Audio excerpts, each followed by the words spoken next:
오늘 여러분이 보내주신 여러 자료들 깊게 들여다보면서요. 암호화폐 시장의 그 숨겨진 맥락들 한번 같이 펼쳐보겠습니다. 네, 반갑습니다. 최근에 그 소비자 물가지수 CPI는 괜찮았는데 시장이 약간 주춤했잖아요. 네, 그랬죠. 뭐 단기적인 이유도 있겠지만 오늘은 그 이면에 있는 좀 더 큰 그림, 그러니까 거대 금융기관이나 정부가 이 미래 금융 인프라를 두고 벌이는 뭐랄까 보이지 않는 경쟁, 여기에 좀 초점을 맞춰볼까 합니다. 아, 좋은 접근이네요. 단순히 뉴스만 쭉 나열하는 거 말고요. 이 조각들이 다 어떻게 연결되는지 그걸 한번 같이 탐색해 보시죠. 네, 말씀하신 것처럼 뭐 중동 긴장 같은 그런 단기 변수가 잠시 영향을 줬을 수는 있는데 근데 4월 이후 상승세를 쭉 보면요. 이게 큰 흐름이 꺾였다 이렇게 보긴 좀 어렵습니다. 그쵸? 그 정도 조정은 뭐? 네, 오히려 이런 잔파도 속에서 저 거물들, 그들의 움직임을 읽는 게 훨씬 중요하죠. 거물들의 움직임이라면 그 이더리움 현물 ETF로 18일 연속 자금이 막 몰리고 특히 블랙록 고객 비중이 60%나 된다는 거 이거 눈에 띄더라고요. 네, 맞아요. 그게 정말 큰 거죠. 게다가 그 폴 튜더 존스 같은 전설적인 투자자는 비트코인을 필수 자산이라고까지 불렀다면서요? 이게 지금 비트코인 좋다, 이 차원을 좀 넘어서는 의미가 있을까요?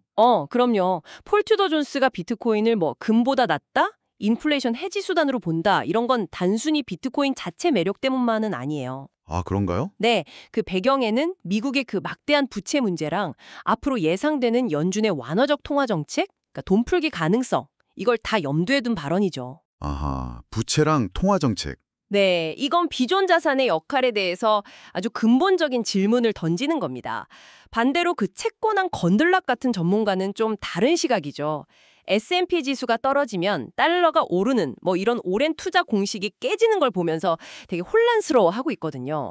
건들락은 혼란스러워한다고요? 네, 그러니까 전통 금융의 거인들 교체 지금의 이 유동성 환경 또 정책 변화에 적응하기가 쉽지 않다 뭐 이런 뜻입니다. 그렇군요.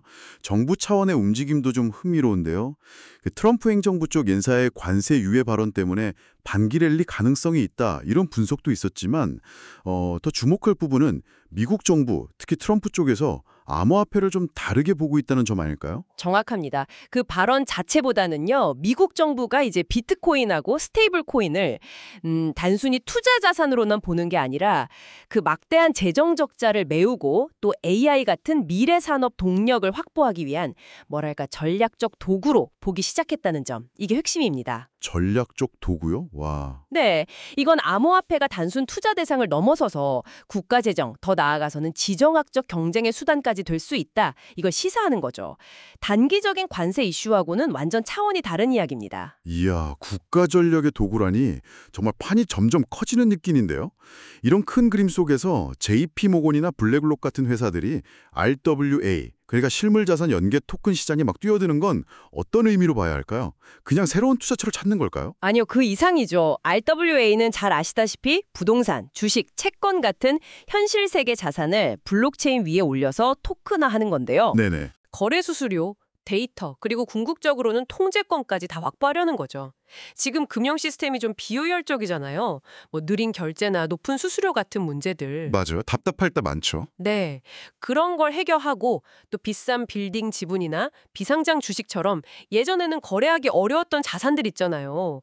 이런 걸 쉽게 사고 팔거나 담보로 활용할 길을 여는 겁니다. JP모건이 처음에는 자기들 폐쇄형 체인 쓰려다가 결국 이더리움 같은 퍼블릭 체인으로 눈 돌리는 것도 결국 더 많은 참여자랑 자금을 끌어들이려고 하는 거고요. 아, 유동성 때문에. 그렇죠. 이 과정에서 서로 다른 블록체인을 연결해주는 그 체인 링크 같은 브릿지 기술이 아주 중요해지는 거고요. 뭐 발행 플랫폼, 유동성 플랫폼, 구동 플랫폼, RWL 관련 코인들이 주목받는 이유입니다. 와, 미래 금융의 인프라 전쟁이군요, 정말. 그럼 스테이블 코인 시장 경쟁도 좀 비슷한 맥락으로 볼 수 있겠네요. 은행들이 자기들 코인 만들면서 기존의 테더나 USDC 같은 강자들을 견제하고 심지어 메타 같은 빅테크 진입도 막으려고 한다고요. 네, 맞습니다. 이건 미래 디지털 달러, 더 나아가서는 디지털 금융 시스템의 주도권을 과연 누가 줄 거냐, 이 싸움인 거죠. 주도권 싸움. 네. 전통은행들은 뭐 엘리자베스 워렌 같은 정치인 통해 로비까지 하면서 빅테크 견제하려고 하잖아요. 아, 그런 움직임도 있군요. 근데 뭐 테더나 USDC 영향력이 이미 너무 커졌고 또 중국의 엔트그룹 같은 글로벌 기업들도 막 뛰어들고 있어서 스테이블 코인 확산 자체는 막기 어려운 거의 뭐 확정된 미래다 이렇게 보고 있습니다. 앞으로 스테이킹이랑 같이 암호화폐 시장을 이끌 되게 중요한 축이 될 가능성이 높아요. 그렇군요. 마지막으로 ETF 승인 가능성도 좀 궁금한데요. 블룸버그에서 솔라나 현물 ETF 가능성을 꽤 높게 봤다고 하고 심지어 비트코인, 이더리움, XRP, 솔라나, 카르다노 이렇게 묶은 멀티코인 ETF가 먼저 나올 수도 있다. 이런 예측도 있더라고요. 네, 그렇죠. 특히 이 코인이 트럼프가 비축했다는 그 소문 속 코인하고 겹친다는 점도 좀 흥미롭고요. 네, ETF 승인은 확실히 중요합니다. 기관 자금 유입이나 대중 접근성을 높여서 시장을 제도권으로 끌어들이는 아주 중요한 발판이 될 거예요. 그렇죠. 멀티코인 ETF 같은 경우는 개별 코인의 그 증권성 시비 이걸 좀 피하면서 여러 알트코인을 한 번에 시장에 소개하려는 SEC의 전략일 수도 있겠다 싶고요. 아, 그런 전략일 수도 있겠네요. 다만 계속 강조하듯이 알트코인 투자는 변동성이 정말 어마어마해서 반토막은 기본이다. 이런 말까지 나올 정도니까 정말 신중해야 합니다. 반토막은 기본. 무섭네요. 네. 현재 뭐 코인베이스 앱 순위나 PMI 같은 경기 지표, 그리고 비트코인 도미넌스, 그러니까 전체 시장에서 비트코인이 차지하는 비중 같은 걸 보면요. 아직 본격적인 알트코인 강세장은 아니다. 이런 분석도 있고요. 장기적인 기회가 될 수도 있겠지만 위험 관리는 정말 필수적입니다. 알겠습니다. 자, 정리해보면 오늘 우리가 쭉 살펴본 암호화폐 시장은 단순히 가격 등락의 문제를 넘어서 거대 기관과 정부의 그런 전략적인 이해관계 속에서 RWA나 스테이블 코인 같은 걸 축으로 미래 금융 인프라가 완전히 새롭게 짜이는 그런 거대한 전환 과정에 있는 것 같습니다. 단기 변동성에 너무 흔들리기보다는 이 큰 흐름을 이해하는 게 중요하겠네요. 네, 바로 그 점입니다.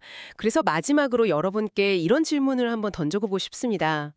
만약에 말이죠, 전통 금융과 정부가 암호화폐를 단순한 투자 자산을 넘어서 미래의 경제 시스템의 핵심 인프라를 구축하고 또 통제하기 위한 도구로 보고 있다면, 그렇다면 여러분의 장기적인 접근 방식은 어떻게 달라져야 할까요? 네, 단순히 가격이 오를까? 이걸 넘어서 미래 경제의 어떤 기반이 될 인프라 자체에 주목한다는 건 과연 어떤 의미일지 한번 깊이 생각해 보시면 어떨까 싶습니다. 네, 정말 깊이 생각해 볼 만한 질문입니다. 오늘 심층 분석은 여기까지 하겠습니다. 다음에 더 흥미로운 분석으로 찾아뵙겠습니다. 감사합니다. 감사합니다.